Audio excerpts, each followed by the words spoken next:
Thokozani bogogo nomkhulu sarukwa sendoda lesugogo Bathini Mbatha. Ngani zakuthi namhlanje ngicela sikhulume ngento ebalekile. Ukusebenzela emuva. Have you noticed ukuthi buhola imali encane kakade but bukwazi ukuhlanganisa izinto zakho beyihlangana uyabona you manage to finish your studies or you've managed ukuthi wakhe kini moqedile wakha kini you've managed to thola isikorokoronyana and suddenly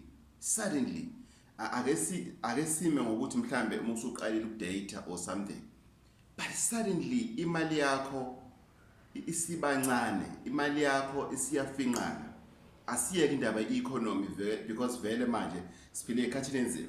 These are the very tough moments for everybody across the world, but ize kunjalo you've managed to survive the recession esike sabanayo. During that recession things were bad, but wena you've managed mawuthona mali at least makuphela inyanga usanalawo 2.5 nyana right man, account yakho it never runs dry. Actually you even have this friend oseka understand ukuthi hayi usibani ngawuthola 50 rand at least ukuthi ngigibele kusasa because he 25 and then I'll survive, but suddenly akusahlangani uyibuza ukuthi hayibo kwenze njani, right? Akuhlangani, that is one. Two, izinto zakho ziyahlehla zishaya umhlahlanyova manje usayibuza ukuthi hayibo hey ngeke usengihlola ukubhadala imoto,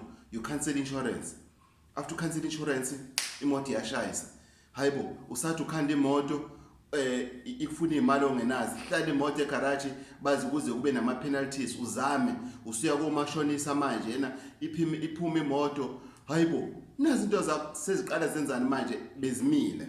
Unakho konke lokho kade ukuhlanganisile ukwazi ukukhomba ukuthi nakho nento ethize kodwa manje seziyahlehla izinto, seziye emuva manje izinto kunokuthi ziye phambili, and uthola ukuthi seyihlehla kakhulu kuye emuva kunokuthi ziye phambili. Salukazi sendoda ngenze njani uma kunjalo? One, you need to do self introspection. You need to ask yourself, where did you go wrong? What do you think you went wrong on? There are many things in that affects that. There are many things that causes that ukuthi ugcine uyibona impilo yakho imile or ihlehla.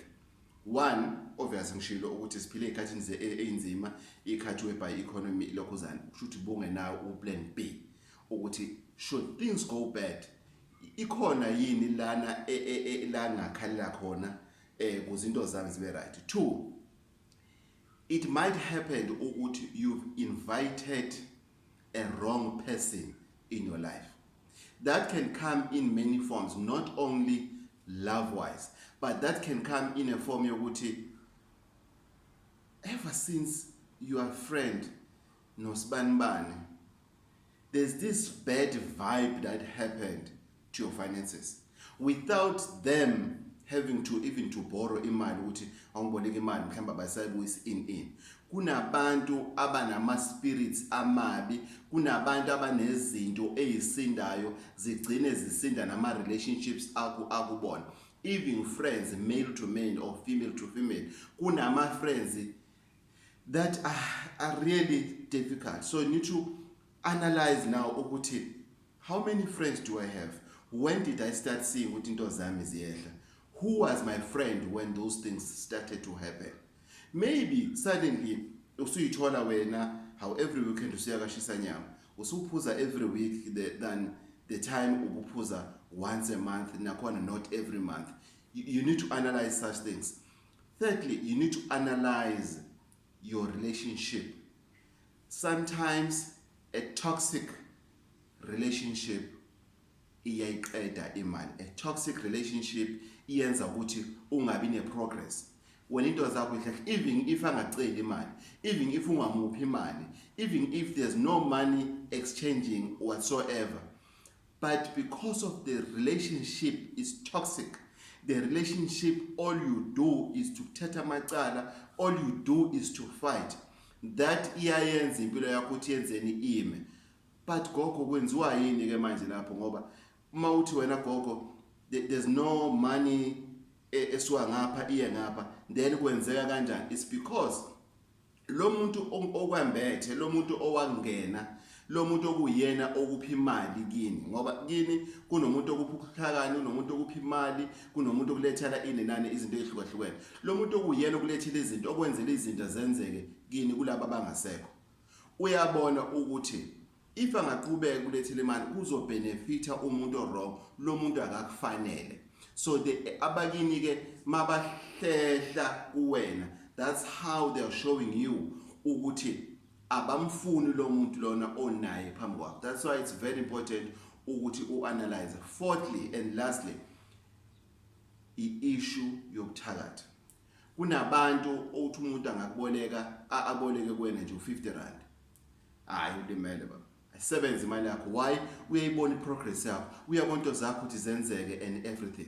That's why I always say to people, avoid giving people hard cash, especially if ungazithembi ngoqina kwakho ukuthi yonke into, onke amashankura owakhipha ngesandla sakho, yonke into oyikhipha ngesandla sakho, isandla sakho sisetshenziwe ukuthi sibulale whatever umuntu azoyenza emalini yakho, sibulale whatever umuntu ayifakile emalini, noma mhlambe uyaxhawula nje kuphela ukuthi makuza kuwe kungasebenzi. So it is very very very important to look at these 4 points engizimentionile ukuthi ingabe yini kuwena engaba imbangela yokuthi into zakho zihlehle. Sengibala ngani zakwethu if izinto zakho they begin ukuhlehla, stand up immediately. Pay attention to them immediately. Uma into zakho zihlehla, if into zakho seziqala zima, ake siyeke ukuhlehla, sezimile into zakho manje, suddenly your life nje, there's a full stop in your life now. There's no progress, you're lazy to study, there's no promotion at work, the love that you have, the vibe that you have at work is no longer there. Whatever that you were promised, the tender that you were promised, the business deal that you were promised, you are self-employed, whatever that you do, now it doesn't add up. Stand up immediately. Don't wait for your car to cancel my insurance. Don't wait for your car to be involved in accident or by joint. Don't wait for your wife to divorce you or for your husband to divorce. You or nina nobabili, you failed to stand up while there is still time for you guys to stand up. Salwa sendwa to Gogo Bathini Mbatha. Mavula kuvala emzini yamadoda. Ngani zakwethu, African clinic, it's about to open. Izinto zenzeka. All those who are sick and everything, don't worry. African clinic izovula maduzane. For bookings ngani zakwethu, strictly 035 799 5703 035 799 5703. Ningalinge nifake imali eyitolo in the name of Isarwa Sendoda.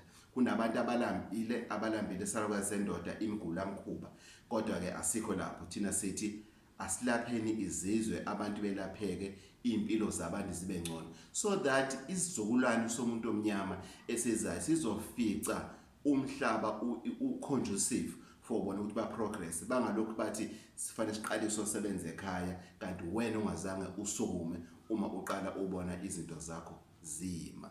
Thokozani bogogo nomkhulu.